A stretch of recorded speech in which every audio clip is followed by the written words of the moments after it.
I stood on the porch of the house. I co-signed, holding a gift for my grandson Ethan and a tin of cookies. I was wearing the same sweater he once said made me look like a snowflake. My son's wife, Amanda, opened the door. There was no smile, just a flat stare. "You're not welcome here," she said, as if she had practiced the line. Behind her, I heard Ethan's voice say, "Is that Grandma?" She moved to the side to block my view. I didn't beg or explain. I just smiled a small, quiet smile. "Good luck with the mortgage," I said, and walked away. That sentence ended Christmas, but it started something much bigger for me. I parked across the street because my gut already told me I wouldn't be staying long. The house looked the same, a fake wreath on the door and a large Santa on the lawn. But I hadn't been invited inside.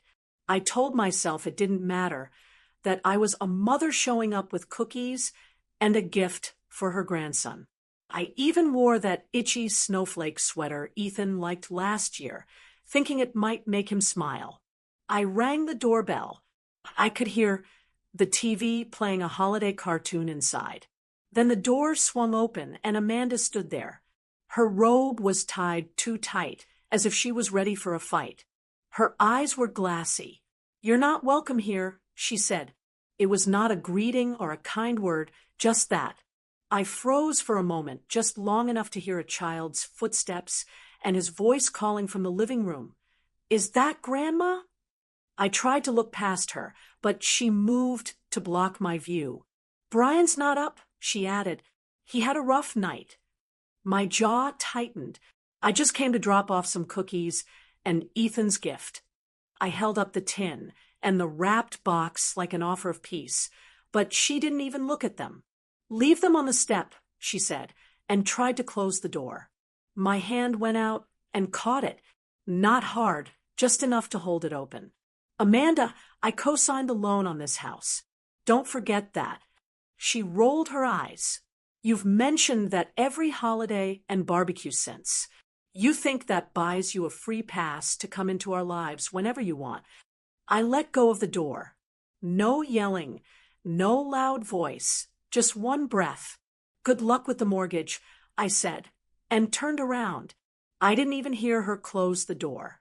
I was already walking back to my car, still holding the tin and the box. My hands were shaking a little, but not from sadness anymore.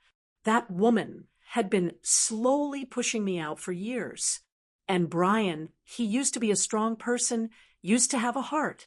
I got in the car, put the gift in the passenger seat, and just sat there for a moment. I was looking at the house I helped pay for. I saw a shadow move behind the curtain. Maybe it was Brian. Maybe it was Ethan. It didn't matter. They let her speak for all of them now. I started the car, turned on the heater, and drove off without looking back. But in my mind, I was already pulling out the mortgage papers. I remembered the part about a co-owner having rights if the money wasn't managed correctly. I smiled a little. I didn't burn bridges. I built ways out. I didn't go straight home. I drove around for a while, past empty parking lots and closed gas stations. I drove through neighborhoods where lights blinked softly behind curtains and families I'd never meet were probably opening gifts or arguing over food. Eventually, I pulled into my building's parking lot, turned off the engine, and just sat there. I was staring at the tin of cookies on the seat next to me. My apartment smelled like pine cleaner and the roast I'd cooked the day before, still holding on to the hope they'd call at the last minute and say, "Come over, Mom. We changed our minds." They didn't. I set the cookies on the counter, unwrapped Ethan's gift, a little building kit he would have loved, and placed it beside my untouched plate. I poured myself half a glass of wine and stood in the doorway of the kitchen, chewing slowly and barely tasting anything. The silence in the room felt thick, like it had weight. I turned on the TV, just to fill the silence. It was a Christmas special I'd seen a dozen times, so I muted it. My eyes went to the bookshelf where last year's framed photo of Ethan sat. He was in reindeer pajamas with icing all over his face, hugging my legs like I was his whole world. I picked it up, straightened it, then reached for my phone.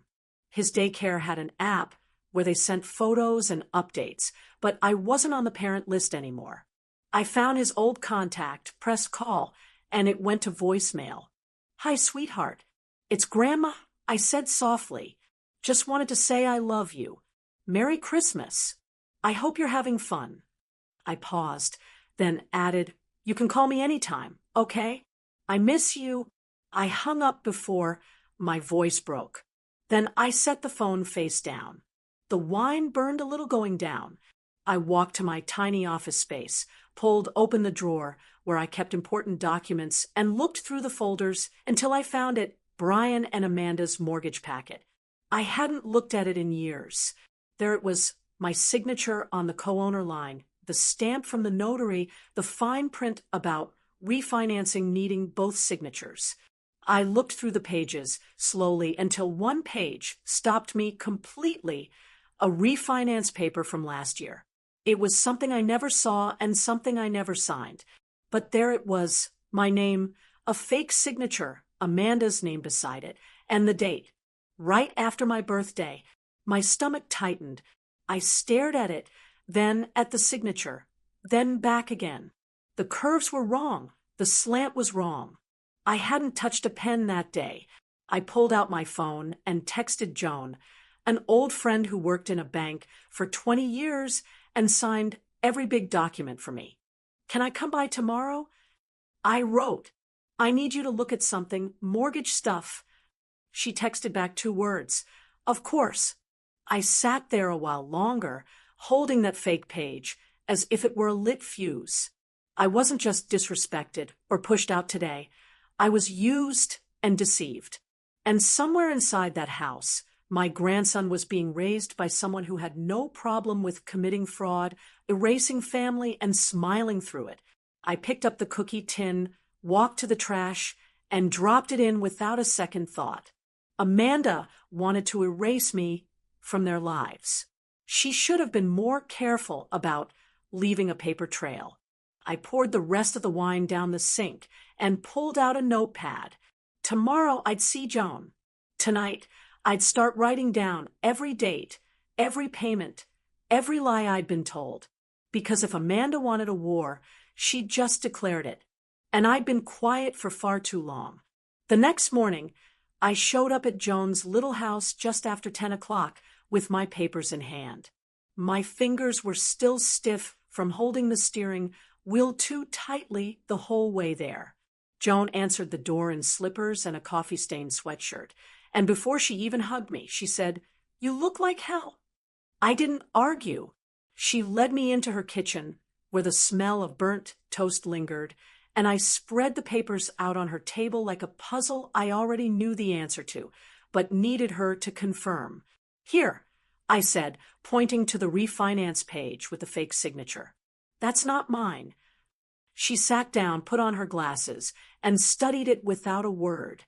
Then she pulled out a stack of papers from her own drawer, opened to a mortgage document she had signed for me in 2021, and laid them side by side. "It's not just not yours," she said slowly. "This one's a rush job. Someone copied your name like a teenager forging a permission slip. The angle's wrong. There's no pressure in the pen stroke. And the date? That's a Sunday. No bank does paperwork on a Sunday." I felt my stomach drop. I already knew Amanda was behind it, but hearing it confirmed made everything more real. Joan leaned back in her chair and looked at me differently. "This isn't just family problems anymore, Evelyn. This is a crime." She committed mortgage fraud. I nodded, too numb to respond. Joan asked if I wanted coffee. I said no. We sat in silence while she photocopied the documents and slid the originals back to me. "You need to see a lawyer," she said. "Now, before they mess something else up and drag you into it." I left her house feeling like I'd aged 5 years in 5 minutes. At home, I didn't even take my coat off. I just searched for legal aid services in town and made 3 calls before one agreed to see me the next afternoon. I spent the rest of the day gathering every receipt, payment notice, and email I could find. Amanda had been careful, but not perfect. There were little things, notes where she told me, Brian will take care of the papers this time. Or texts from Brian saying, Amanda says you don't need to be at the bank. All of it built a story, and that story was fraud wrapped in manipulation. I kept thinking back to the moment I signed that first mortgage, how Amanda barely said thank you, how Brian had hugged me too long, how I told myself family came first. But now I saw it clearly. They needed me until they didn't. And when I stopped being useful, Amanda rewrote the rules. That night, I made a list on a yellow notepad titled Things I Regret, and number one was trusting Amanda with anything more valuable than a casserole. I slept in sweatpants on the couch, with my laptop open beside me and a dozen browser tabs still up on topics like cosigner liability and what happens if one mortgage holder commits fraud. I wasn't scared. I was something else now. Tired, yes, but underneath that, something sharper, more focused. I wasn't just going to fix this. I was going to make sure Amanda never forgot what it cost to push me out. By the time I walked into the legal aid office the next afternoon, I was exhausted from going through paperwork and mentally reliving every conversation with Brian and Amanda over the past 5 years. I was trying to figure out when the shift happened from family to something colder. The lawyer was younger than I expected, maybe early 30s, named Elena, with sharp eyes and a tone that didn't waste time. I laid the folder on her desk, explained the situation, showed her the fake refinance document, and handed her Jones comparison copies. She didn't blink. This is a clear case of mortgage fraud, she said, quickly flipping pages. You're legally a co-owner of that house. Any refinance without your signature is invalid. Depending on what they did with the money, this could involve theft too. I nodded, clutching the armrest of the chair, my heart beating faster than I wanted to admit. Elena walked me through my options. I could press criminal charges, freeze future transactions, or file a civil motion to force the sale of the home, which would cause a financial review of all activity tied to that mortgage. You'd likely recover your share, she said, but things will get ugly fast. I stared at the stack of papers between us. They already are, I said. She told me to go home and think about it, but I didn't need time. I left her office, sat in the car, and called Brian's number before I even put on my seatbelt. He answered on the fourth ring, sounding sleepy, as if he'd just woken up. Hey, Mom. I didn't say hi. I didn't soften my tone. We need to talk now. He hesitated. Amanda's not home. Good. I'm not talking to her. I'm talking to you. 5 minutes later, I was parked outside the house I once helped buy. Brian came out in sweatpants and an old hoodie, rubbing his eyes like a teenager. He got in the passenger seat, and for a minute we just sat there. Did you know about the refinance? I asked.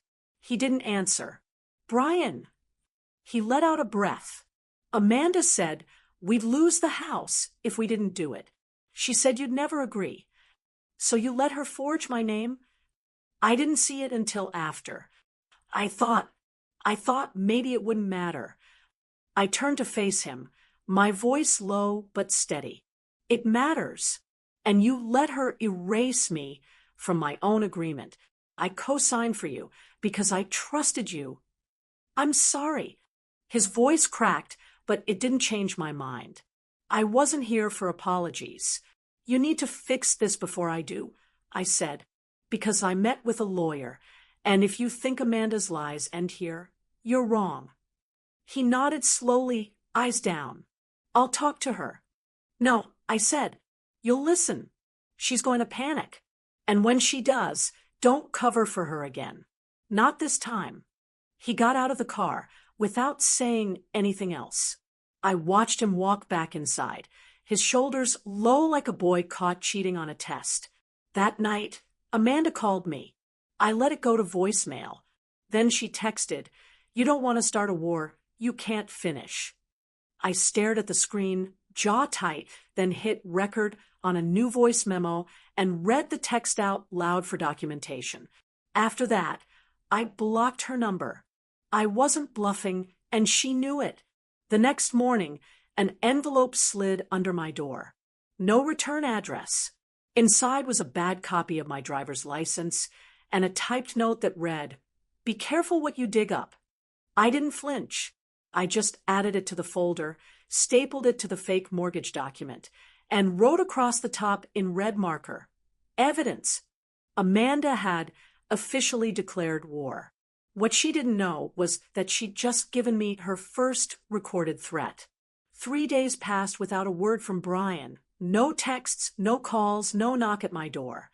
And while I'd like to say I used the time to rest, the truth is I barely slept.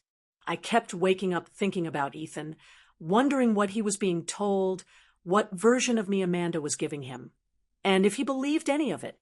On the 4th morning, I got a text from an unknown number. "Hey, Miss Collins, it's Lisa from Ethan's daycare.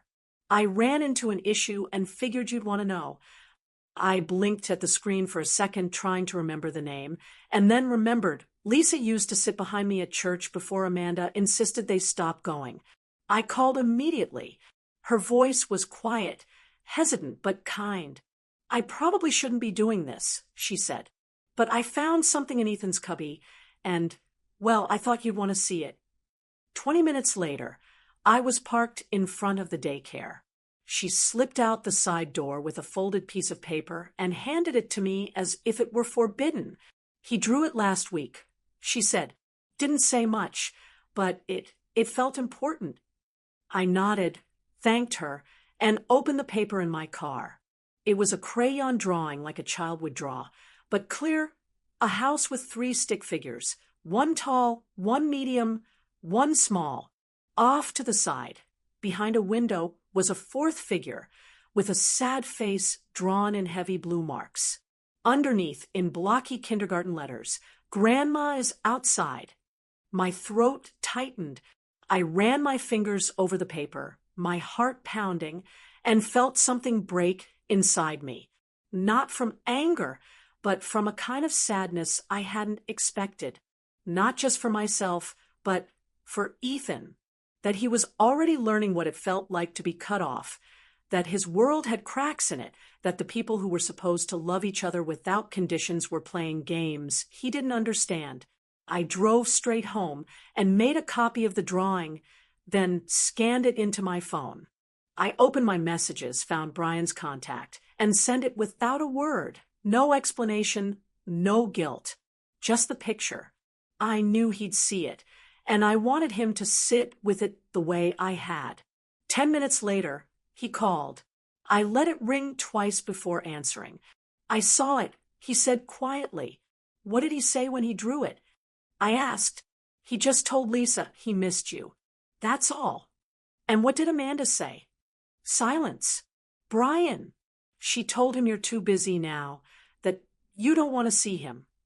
My jaw tightened so hard it hurt. "That's a lie.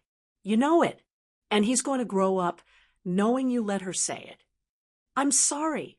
"You keep saying that," I said quickly, "but you're still letting her control everything. Your son is drawing pictures of being alone, and you're, what? Watching it happen." He didn't respond. I softened slightly. "Brian, I don't need you to fix Amanda, but I need you to choose, for your son's sake. Do you want him growing up thinking love gets taken away when it's not convenient?" More silence, but this time I heard something behind it, regret, maybe, or the slow breaking of denial. "I'll come by," he said. "Alone. Tomorrow." I hung up without saying goodbye. Then I taped the drawing to my fridge as if it were a mission statement. Not just a child's picture, but evidence, a reminder, and a warning. Amanda might have locked me out of their house, but I'd be a fool if she locked me out of my grandson's heart. I wasn't going anywhere, and now I had something worth fighting even harder for. Brian showed up the next afternoon, just after 1 o'clock. He was wearing jeans and a flannel shirt he probably hadn't ironed in a week, holding a grocery bag of store-brand muffins, as if it made up for 5 years of silence. But I let him in without a word, pointed toward the couch, and sat across from him, with the folder already on the table between us. He glanced at it, but didn't touch it. I talked to Amanda. He started, but I cut him off. We're past that now. You can listen or you can leave, but I'm not wasting another word on a woman who forged my name and then told my grandson I was too busy for him. He nodded, looked down, and for a second I saw a flicker of the boy I raised, not the man who let his wife turn his spine into a weak noodle. I went to a lawyer. I said, she confirmed Amanda committed fraud when she refinanced the mortgage without my signature. That makes everything, since that day, legally uncertain. And I have the right to force a sale of the house. He moved as if I had slapped him, but I kept going. You and Amanda took out a lot of money in that refinance. Thousands. I want to know where it went. She said it was for kitchen remodeling. He mumbled. But we haven't even. She's lying, Brian. Again. And this time, I'm not eating the cost. I opened the folder and showed him the fake page next to the original one Joan had signed 2 years before. Look at the signature. Look at the date. Sunday. No notary. She didn't just lie. She faked a legal document. He leaned forward, rubbed his face, then shook his head. I should have stopped her. Yes, I said plainly. You should have. So what happens now? I'm filing a motion next week. It'll trigger a financial review, and if the judge agrees, which she will, the house will be listed for sale. You'll get your share, I'll get mine, and Amanda can figure out what to do after that.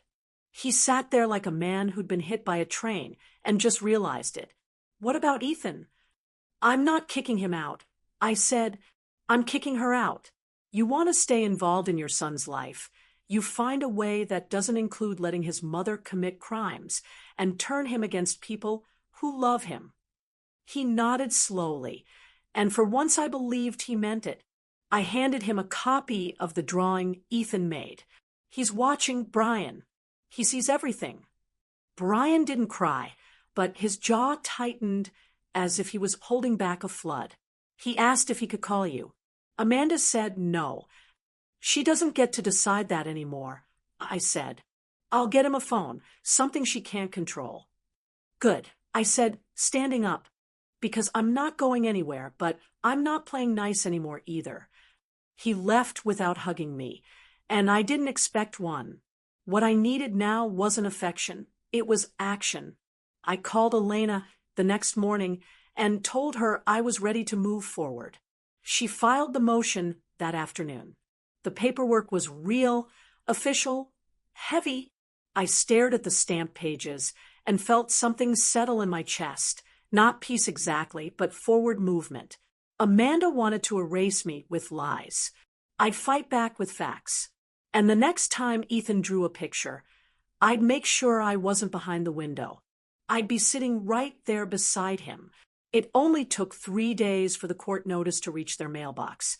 And on the 4th night, Amanda showed up at my apartment unannounced, pounding on the door like she was trying to break it down.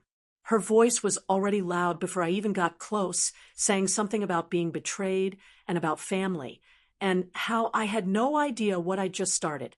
When I opened the door, she was standing there in a hoodie and pajama pants, hair wild, breath sharp with cheap wine, eyes red as if she hadn't slept, or maybe cried too long to keep pretending.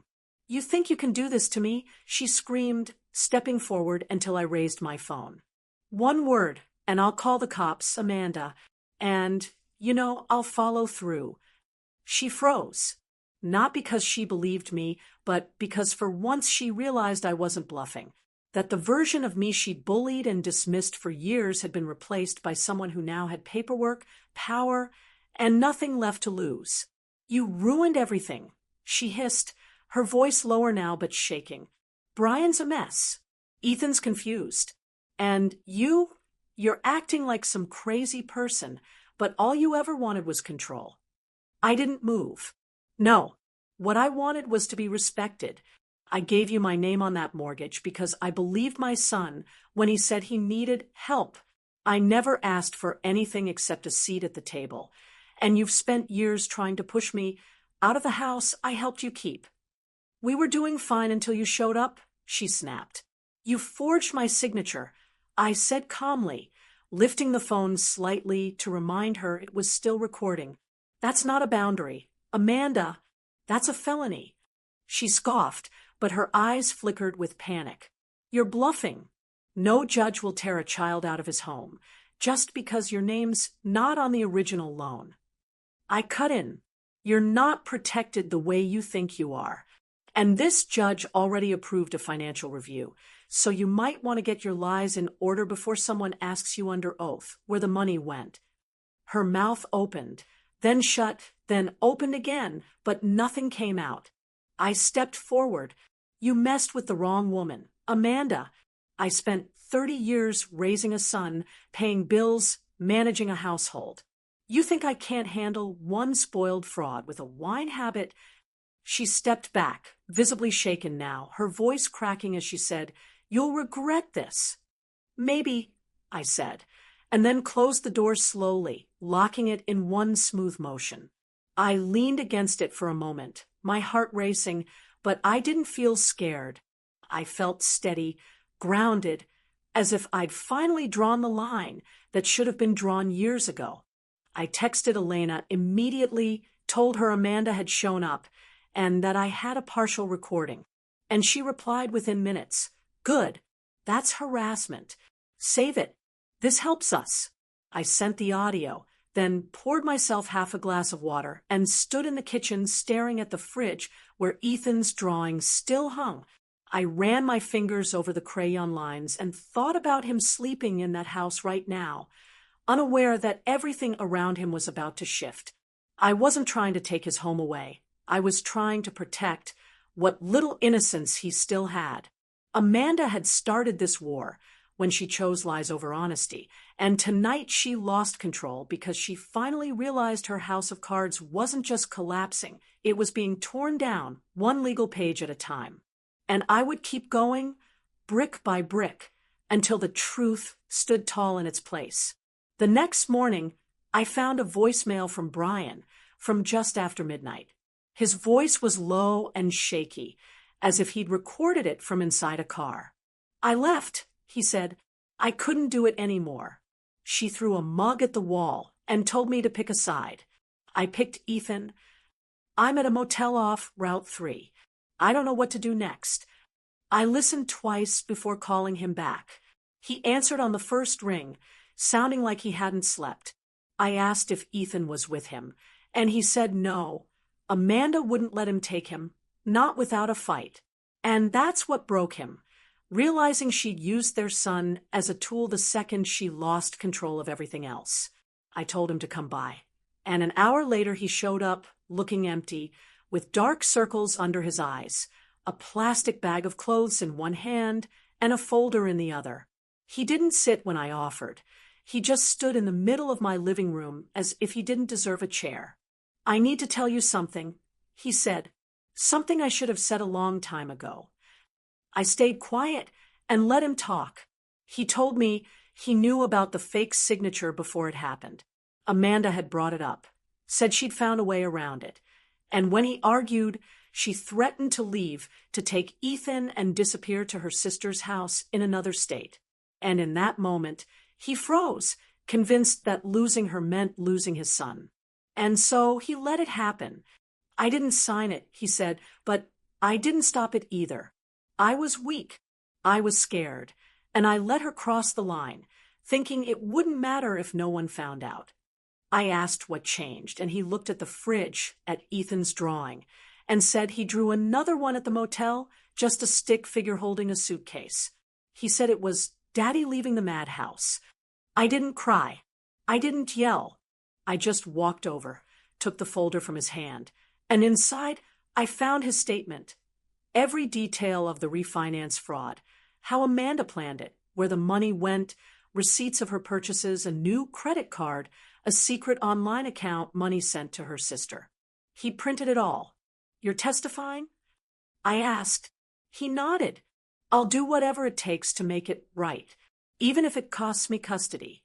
He hesitated, but then said, if I lose Ethan because I'm finally doing the right thing, then I deserve that. But I hope the court sees the difference between a mistake and a habit.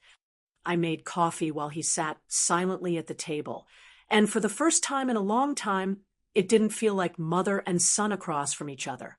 It felt like two adults, both hurt, trying to clean up a mess neither of them fully made, but one of them finally chose to stop supporting it.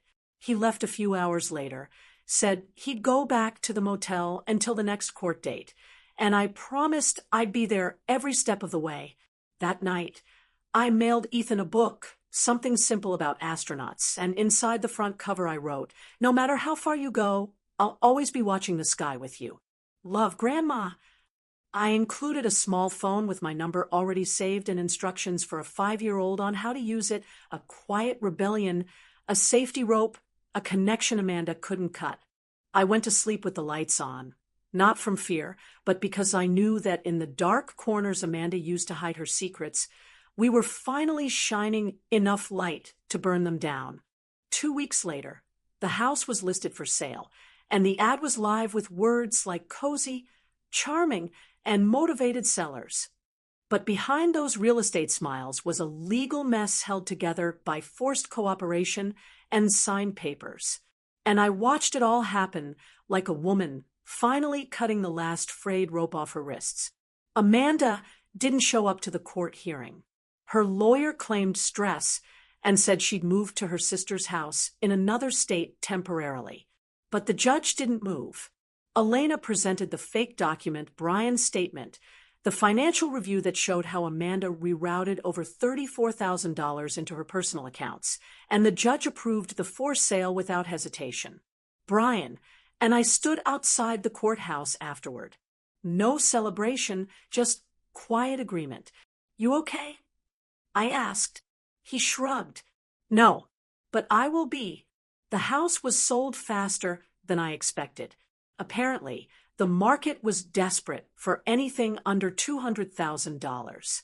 And after the fees and penalties, Brian got his 20%, and I got 50% to reflect the original co-signed loan, which meant for the first time in a long time, I had money that wasn't tied to someone else's need or apology.